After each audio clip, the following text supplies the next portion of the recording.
Hello hello, is this Roja? Yes madam, చెప్పండి. We are sorry to announce అండి, మీ job loss అయ్యారు.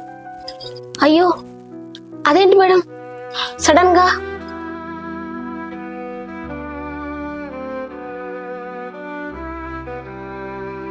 రోజా, ఏంటండి? నీకు విషయం చెప్పాలి. మనము రవితో కలిసి బిజినెస్ స్టార్ట్ చేసాం కదా. అవును. వాడు చెప్పా పెట్టకుండా 10 లక్షలు తీసుకుని వెళ్ళిపోయాడు. అయ్యో. నేను పోలీస్ కంప్లైంట్ ఇచ్చాను. వాళ్ళు ఎలాగోలా రికవర్ చేస్తారులే, కానీ నువ్వు ఎలాగో జాబ్ చేస్తున్నావు కదా, నీ శాలరీ తోటి మనం ఎలాగో గట్టిన అవుతాం.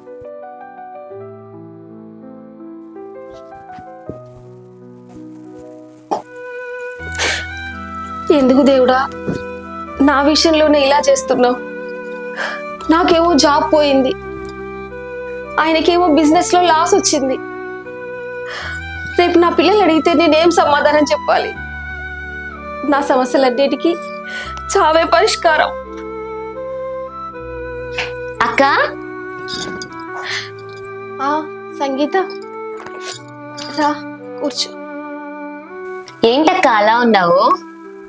ఏం చెప్పాలి సంగీత, నా జాబ్ పోయింది, మా వారికి కూడా బిజినెస్ లో లాస్ వచ్చింది. ఈ విషయాలు పిల్లలకు తెలిస్తే ఏం సమాధానం చెప్పాలి? ఈ సమస్యలన్నిటికీ నాకు చావే పరిష్కారం అని అనిపిస్తుంది సంగీత. అయ్యో, ఈ మాత్రం దానికే చావాలనుకుంటున్నావా? ఎందుకక్క అలా అనుకుంటావు? ఏ ప్రాబ్లం అయినా స్టార్ట్ అవ్వక ముందు దానికి సొల్యూషన్ ఉంటుంది. నువ్వు ఖచ్చితంగా ఆలోచించు. ఇంత చిన్న ప్రాబ్లం, నీకు మంచిగా బావగారు ఉన్నారు, పిల్లలు ఉన్నారు, వాళ్ళందరి గురించి ఆలోచించాలి గాని నువ్వు ఇలా డెసిషన్స్ తీసుకుంటావా? అంతదాకా ఎందుకక్క, నా లైఫే ఎగ్జాంపుల్ గా తీసుకో. మీ మరిది గారు ఎవరో ఎఫ్ఐఆర్ పెట్టుకొని నన్ను వదిలేసి వెళ్ళిపోయారు. అలాగే పిల్లల్ని కూడా తీసుకొని వెళ్ళిపోయారు. పిల్లలు కూడా కనీసం నా దగ్గర లేరు. నాకు ఏ జాబు లేదు. ఈ రోజు గడిస్తే రేపు ఎలా గడుస్తుందో కూడా తెలియదు. మరి నీలాగా ఆలోచించుకుంటూ కూర్చుంటే నేను ఎలా చెప్పు? చూడక్క, నువ్వు ఖచ్చితంగా ధైర్యంగా ఉండి మంచిగా ఆలోచిస్తే మంచి లైఫ్ వస్తుంది నీకు. నాకు నా మీద చాలా నమ్మకం ఉందక్క, అందుకే నేను జీవితాన్ని ఇంత హ్యాపీగా లాక్కొస్తున్నాను. సరే అక్క, నేను వెళ్ళొస్తాను. నువ్వు పిచ్చి పిచ్చిగా ఏం ఆలోచనలు పెట్టుకోకు. నాకు కొంచెం పని ఉందక్క, వస్తాను.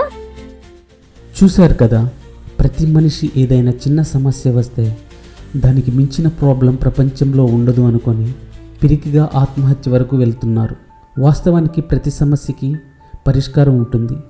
మనమే కాస్త ఆలోచించాలి. భూమి మీద ఏ సమస్య లేనివారు ఎవరూ ఉండరు.